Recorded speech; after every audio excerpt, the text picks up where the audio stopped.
कर्ण पिशाचिनी एक ऐसी आत्मा मानी जाती है जो व्यक्ति के कान में धीरे धीरे रहस्य और भविष्य की बातें बताती है। यह रात के समय सक्रिय होती है और खास तौर पर उन लोगों के पास आती है जो तंत्र मंत्र के माध्यम से इसे बुलाते हैं। यह केवल कान में ही फुसफुसाकर बात करती है, इसलिए इसे कर्ण कान पिशाचिनी कहा जाता है। यह भूत, भविष्य और गुप्त धन के स्थान के बारे में बता सकती है। इसे साधने के लिए विशेष तंत्र मंत्र और सिद्धियां करनी पड़ती हैं। अगर साधना गलत हो जाए तो यह व्यक्ति को पागल बना सकती है या उसकी जान ले सकती है। सैकड़ों साल पहले वाराणसी में एक महिला रहती थी जिसका नाम मंजुला था। वह बहुत विद्वान और सुंदर थी, लेकिन उसे तंत्र मंत्र और गुप्त विद्याओं में बहुत रुचि थी। वह दिन रात तांत्रिक ग्रंथ पढ़ती और अलग अलग साधनाएं करती थी। एक दिन उसे एक रहस्यमयी किताब मिली जिसमें कर्ण पिशाचिनी साधना का उल्लेख था। इसमें लिखा था कि अगर कोई इस साधना को पूरी कर ले तो वह व्यक्ति भविष्य देख सकता है और छिपे हुए खजानों का पता लगा सकता है। मंजुला ने बिना सोचे समझे इस साधना को शुरू कर दिया।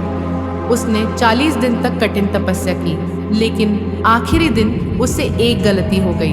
उसने मंत्र का उच्चारण गलत कर दिया। उसकी गलती की वजह से कर्ण पिशाचिनी प्रकट तो हुई, लेकिन उसने मंजुला को ही श्राप दे दिया। तूने मुझे अधूरी साधना से बुलाया है, अब तू खुद कर्ण पिशाचिनी बनेगी। मंजुला की आत्मा इस दुनिया में फंस गई और वह स्वयं एक कर्ण पिशाचिनी बन गई। तब से जो भी उसे वश में करने की कोशिश करता, उसे उसकी भारी कीमत चुकानी पड़ती थी। कर्ण पिशाचिनी की साधना बहुत कठिन और जोखिम भरी मानी जाती है।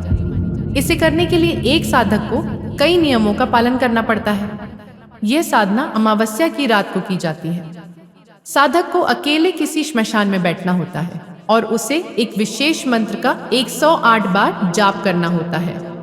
मंत्र पूरा होने के बाद कर्ण पिशाचिनी किसी भी रूप में प्रकट हो सकती है, कभी किसी सुंदर स्त्री के रूप में, कभी एक परछाई के रूप में और कभी सिर्फ एक आवाज बनकर। अगर साधक डर गया या बीच में मंत्र भूल गया तो वह उसकी जान भी ले सकती है। सही तरीके से मंत्र पूरा होने के बाद वह कान में फुसफुसाकर सभी गुप्त जानकारियां दे सकती है।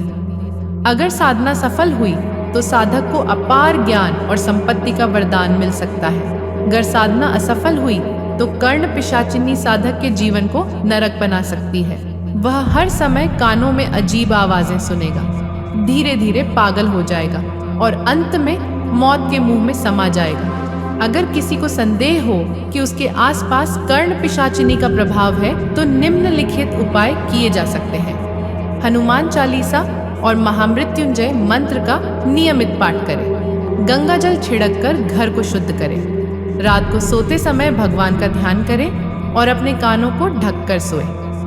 कर्ण पिशाचिनी एक रहस्यमयी और शक्तिशाली आत्मा मानी जाती है।